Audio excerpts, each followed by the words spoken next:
D-Makeup with me, and let's talk drag financial tip. So even though I'm really struggling to take this mug off of my face because it's stunning, I think it'll be best if I just give you a tip while I do it.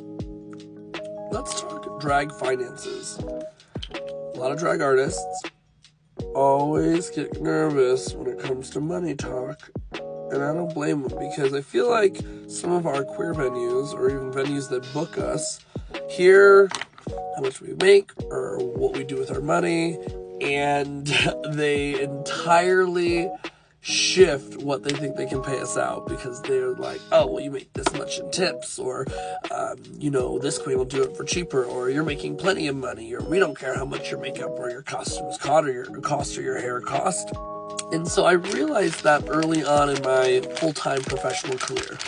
Many people always ask me all the time, Jessica, why do you hate giving up your dollar bills, like your single dollar bills? And it's because many years ago, so 11 years in the business, 9 years full-time, probably about 7 to 7.5 years ago, I was having conversations with venue owners, and these venue owners would always throw tips in my face, not realizing, because they're not entertainers, that tips are things that are given as a sign of appreciation, just like in any other industry. Even in serving, tips are given because of the quality of what you bring to the table and what you do, right? Well, in many of those cases, a lot of the venue owners, and even venue owners today, will use, that end of the night, hey, we need to buy back ones for the bar. And that's isn't everybody. We need to buy back ones. And yes, two sides to this. One, yes, of course, the bar needs $1 bills, needs to break change for the weekend. Drag artists take up a lot of, the cash that they have for the evening. Of course, I get that. Two, in many cases, I've been in a situation where the person taking my ones back doesn't just exchange them for bigger bills, which is what they should be doing, and that's what they do. They're looking at how much you're making in tips from that event, from that show. So when I started realizing that these venue owners were doing this, I stopped. I stopped doing it. It's none of their business. It started helping me to renegotiate what my base pay was, because they couldn't sit there and throw in my face how much they thought that I made in tips.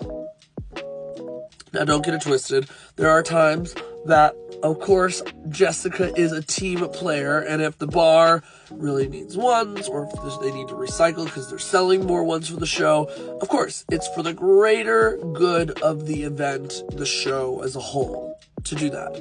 If they need more money, you're only halfway through the show, and you're like, well, I don't want to sell my tips back.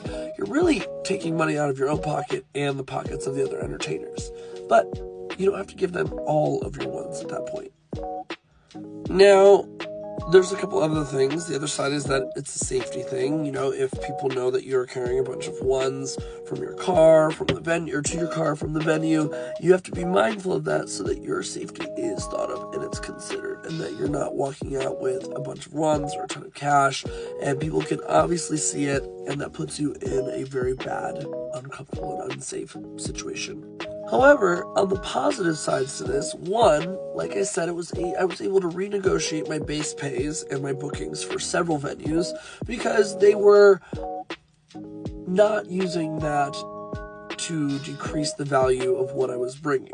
Because regardless of if one person shows up or 100 people show up, or I make $1 or I make $5,000 in tips, it is none of the business as to what I'm bringing in. They should be worried about the quality of the show, the entertainment, the promotions, everything. How much is the bar making? My next little D-drag clip, I'll tell you more about how I separate my finances into 6 different categories to be successful as a full-time entertainer, and how this decision to not sell back my ones to the bar at the end of the night, or all of them, actually helped me create an amazing system for my financial structure that has helped me to thrive, invest responsibly, and grow the money I'm making. Tell me more in the comments what other business tips that you'd like to learn about. Do you have any questions, curiosities? I'm happy to talk about it. I'm happy to answer. And although my system isn't perfect, it's perfect for me. And it's helped a lot of other entertainers also find their own footing. Until next time.